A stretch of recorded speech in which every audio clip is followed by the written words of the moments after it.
Hello everyone, આજની recipe ખાસ છે અને એ છે બધાનો ફેવરેટ આઈસ્ક્રીમ્સ. ઘરે પરફેક્ટ માપ સાથે કઈ રીતે બને એની રેસિપી તમારી સાથે શેર કરીશ. તો લેટ્સ સી. ઘરના જ ઇન્ગ્રેડિયન્ટ્સમાંથી રોયલ લેવો perfect ice cream. Welcome to taste of kitchen, જ્યાં healthy food is the first priority. અને આજે છે royal taste of butterscotch ice creams. First of all તો આપણે ઇન્ગ્રેડિયન્ટ્સ જોઈ લઈશું. તો ફર્સ્ટ ઓફ ઓલ તો આપણે મિલ્ક લઈશું અને એને એક બાઉલમાં આપણે એડ કરીશું. ત્યારબાદ છે એ સુગર અને બધા પાવડર્સ છે એ આપણે એડ કરી દેવાના છે અને બધું જ સરસ રીતે આપણે મિક્સ કરી લેશું.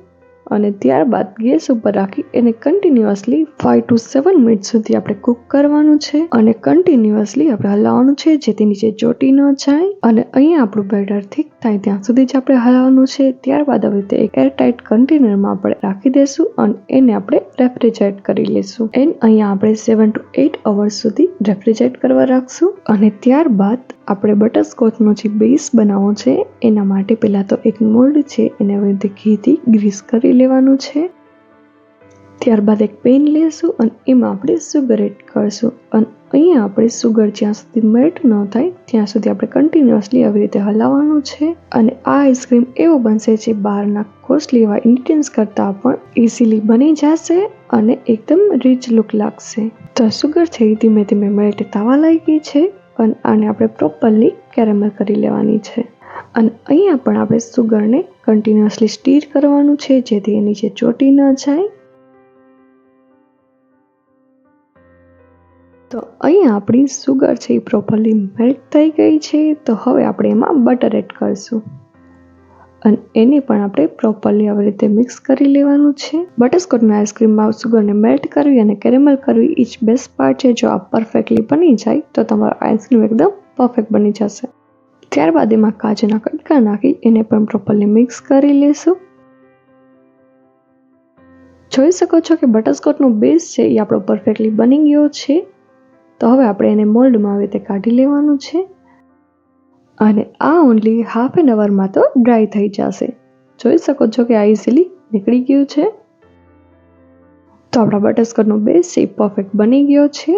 તો હવે આપણે એને સ્મોલ પીસીસમાં કટ કરી લેવાનો છે અને એકદમ સ્મોલ પીસીસ કરી લેવાના છે. તમે એને ખાલી દસ્તાની મદદથી પણ એને કટ કરી શકો છો. અને અહીંયા તો જેટલા નાના નાના ટુકડા હશે એટલી જ ખાવામાં મજા આવશે.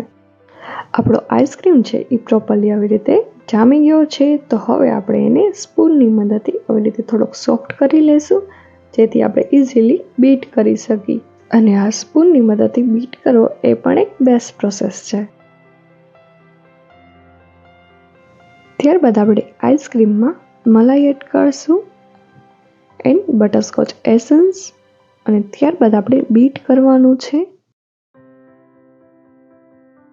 આઈસ્ક્રીમ કરતા ટાઈમ ઘણા લોકોની કમ્પ્લેન હોય છે કે 2 થી 3 વાર પણ બીટ કરી તો પણ એ કણી કણી રહે છે. તો એના માટે એક ખાસ ટિપ્સ છે કે એક કોર્નર સાઈડ છે એ આઈસ્ક્રીમ બીટ કરવાનો રહી ન જાય. આઈસ્ક્રીમનું સેમી ટેમ્પરેચર રાખવું એટલે પ્રોપરલી હાર્ડ પણ નહીં અને એકદમ મેલ્ટ પણ નહીં. જો આ ટેમ્પરેચર હશે અને તમે બીટ કરશો તો આઈસ્ક્રીમ એકદમ પરફેક્ટ બનશે. અને અહીંયા આપણી 4 to 5 મિનિટ સુધી આપણે આવી રીતે બીટ કરવાનું છે.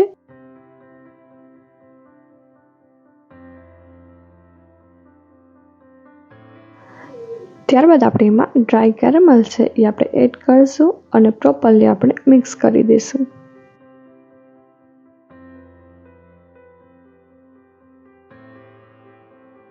ત્યારબાદ એના ઉપર પણ આવી રીતે કેરેમલ એડ કરી દઈશું અને એને અંદાજિત 7 to 8 અવર સુધી રેફ્રિજરેટ થવા દઈશું. તો હવે જોઈ શકો છો કે આપણો બટરસ્કોચનો જે આઈસ્ક્રીમ છે એ પ્રોપરલી સેટ થઈ ગયો છે. તો હવે રેડી છે ટુ સર્વ your guest and enjoy. And આવી જ નવી નવી રેસિપી જોવા માટે અમને સબસ્ક્રાઇબ કરો અને બેલ આઇકન પ્રેસ કરો.